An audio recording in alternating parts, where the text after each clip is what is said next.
Chargers coaches again insist that Angels have healed Justin Herbert. The Rams appear to have an off-balance defensive backfield, and the price for Clipper fans to escape the Lakers' shadow? It's pretty freaking expensive. Good morning. I'm James. This is your daily dose of sports and snark for the greatest sports city in the world, Los Angeles. This is Faithful Angelenos Morning Report. And so, it is August 21st, 2024. Still stuck in Northern California. Not exactly worrying about the Giants fans. They know what time it is. So, if you like being in the know about LA sports, clickety-clack the like button. Clickety-clack the subscribe button. There's a notification bell. Hit that. It'll let you know when we drop new content. Sharing is caring. Let people know we exist, and by all means comment. Now, before we go through the news and notes, look at the scoreboard. Dodgers 6, Seattle 3.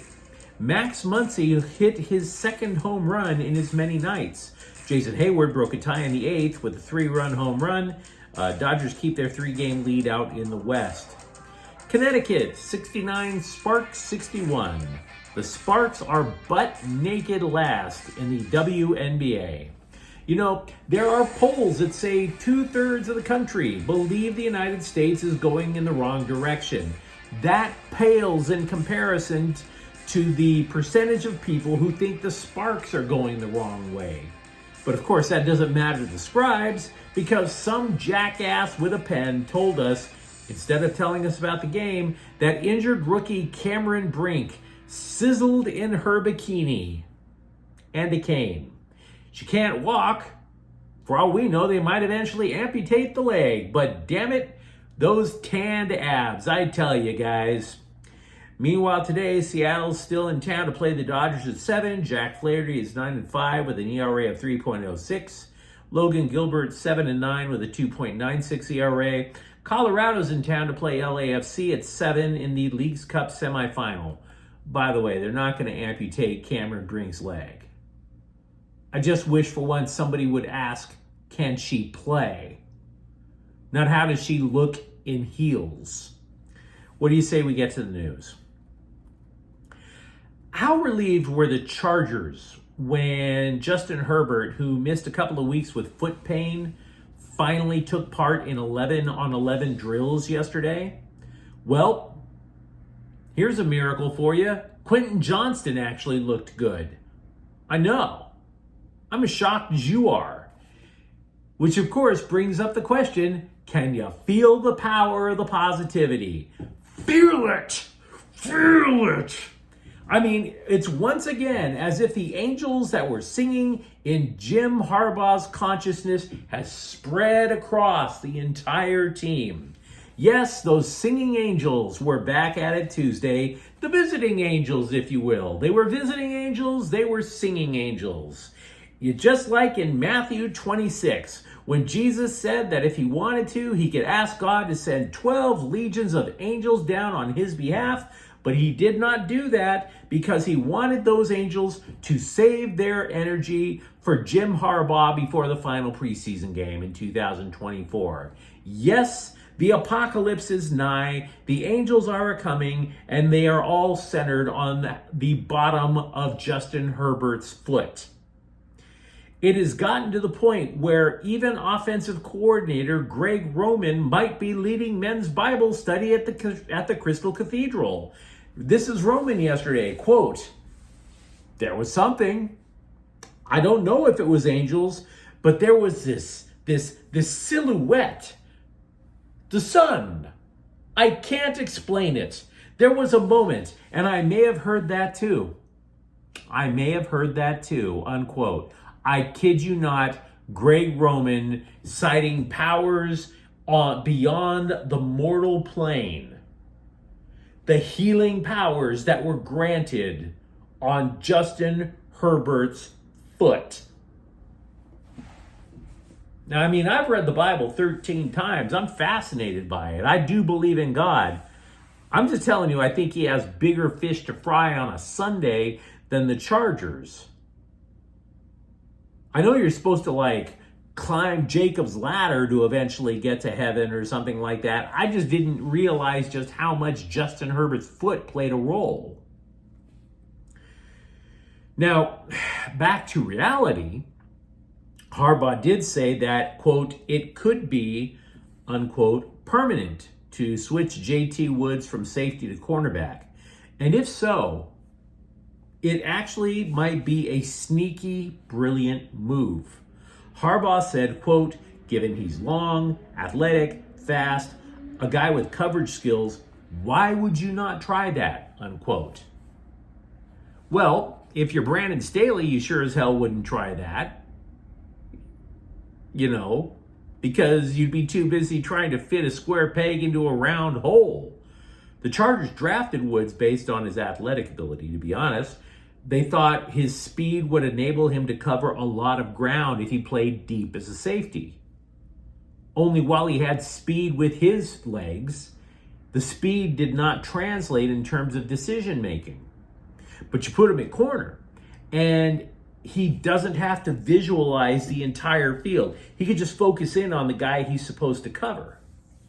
Now, Asante Samuel said Woods, quote, has got all the athletic ability you need for a corner, unquote. So Harbaugh may be a little overboard on the hyperbole regarding his quarterback, but he still knows the game. He might have made a really good move there for the defense.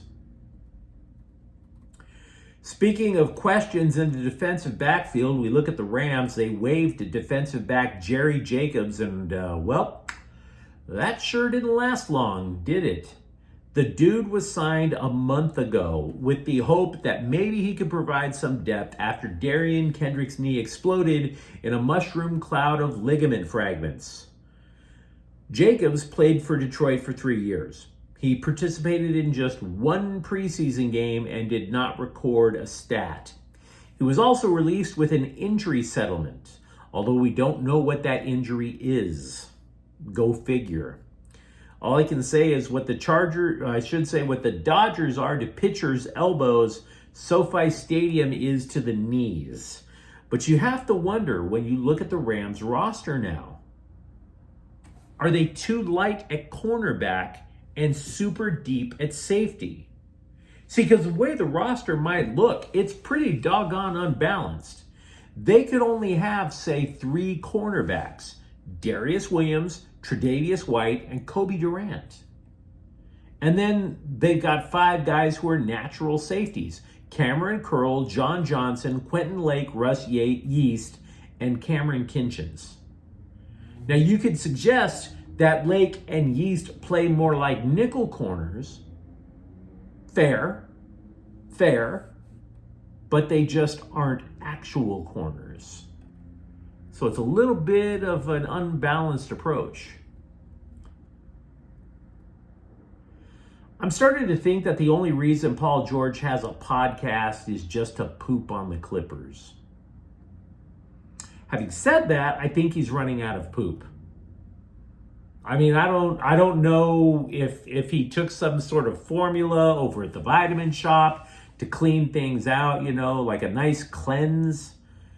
But now he's starting to say things that even average basketball fans know.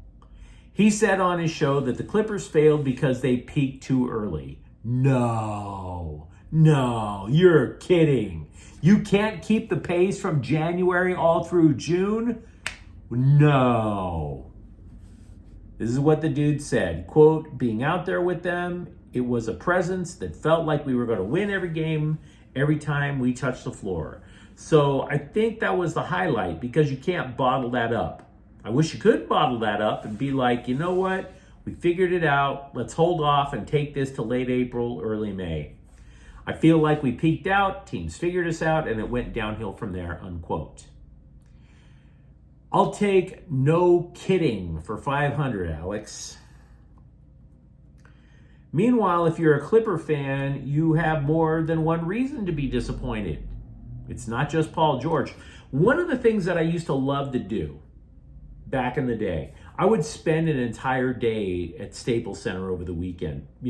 Back before the name change, when it was Staples Center, before LA Live sprouted across the street, and before it was surrounded by 5,000 statues, you could go there on a Saturday afternoon, you could catch a Kings game, start drinking, and then after the game, you could go hang out in that triangle-shaped restaurant that's attached to the arena and continue to drink heavily.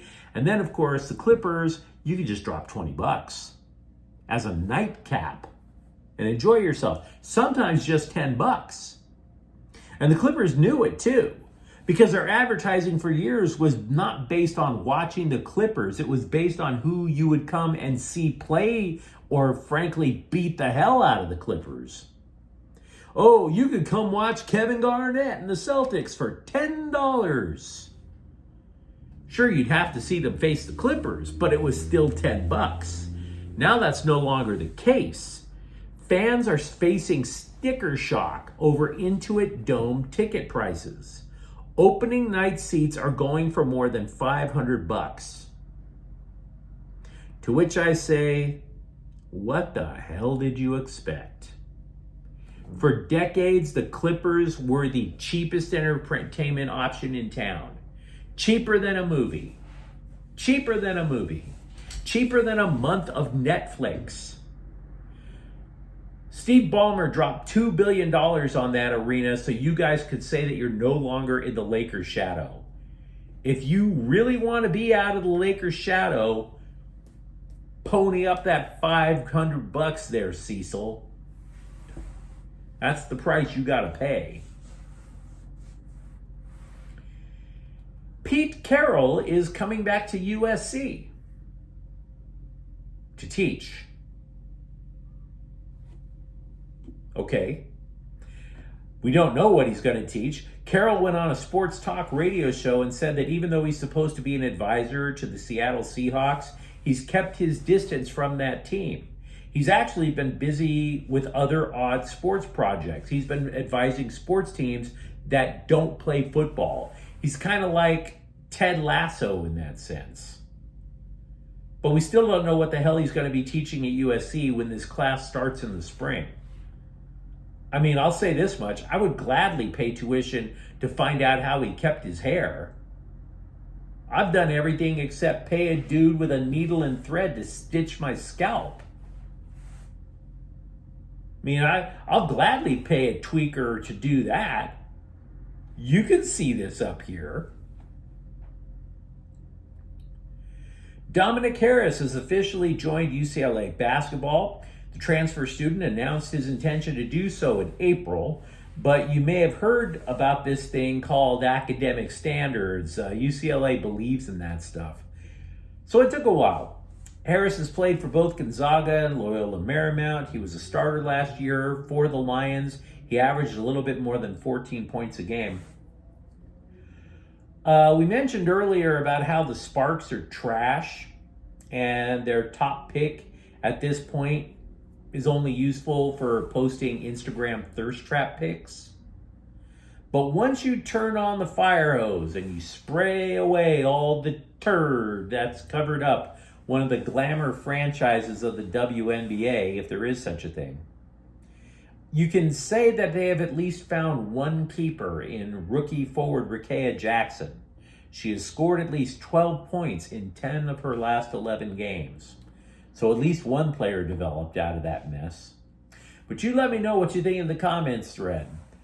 Do you feel the need to uplift the Holy Ghost when you think about Justin Herbert? Are you okay with the Rams' backfield feeling a little wonky? And if you enjoyed the content, don't forget to subscribe to Faithful Angelenos. We talk LA sports here every single day. Thanks for watching. I'm James. We'll be back tomorrow. Faithful Angelenos is a Cam Cortell Queso production. Take care.